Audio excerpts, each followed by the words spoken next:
નમસ્કાર ખેડૂત મિત્રો, મારુતિ નંદન પ્રાકૃતિક ફાર્મ ગામ બીલા. આજે તારીખ 7/10/2024 અને 5મું નોરતું.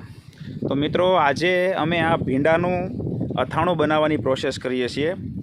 તો હું રમેશભાઈને પૂછું કે ભાઈ આમાં કઈ પ્રોસેસ આવે આ ભીંડાનું અથાણું બનાવવામાં. ભાઈ, આ ભીંડો દેશી ભીંડો જો. હા, આ શીંગું તમે જો. આ દેશી ભીંડો, હા, જો આમ ફૂલ સાઈઝમાં શીંગું એમ. દવા ને પેસ્ટિસાઇડ કોઈ ખાતર નહીં. હા. દેશી ભીંડો. આના એક ભીંડાની ચાર સર સીર કરી નાખવાની. આવી રીતે, બરોબર. પછી આમાં રામરસ ભેળવી દેવાનું. માપે રામરસ ભેળ અઠવાડિયું તડકે ઉકવા દેવાની. અઠવાડિયે ઉકાઈ જાય પછી ભરી લેવાની. પછી ખાવાની હોય ત્યાં તળી નાખવાની. ટૂંકમાં મીઠાના પાણીમાં બોળીને આને અઠવાડિયું 10 દિવસ બહાર હુકાવા દેવાની. પછી જ્યારે યુઝ કરવાની હોય ત્યારે આને તળી લેવાની. તો મિત્રો જુઓ, આ રીતની ભીંડાની છીરું કરવામાં આવે છે, દેશી ભીંડાની. દેશી ભીંડો, હા, દેશી ભીંડો. જો આવી ભીંડાની હાઈટ હોય છે, આપ જોઈ શકો છો. આ ભીંડો.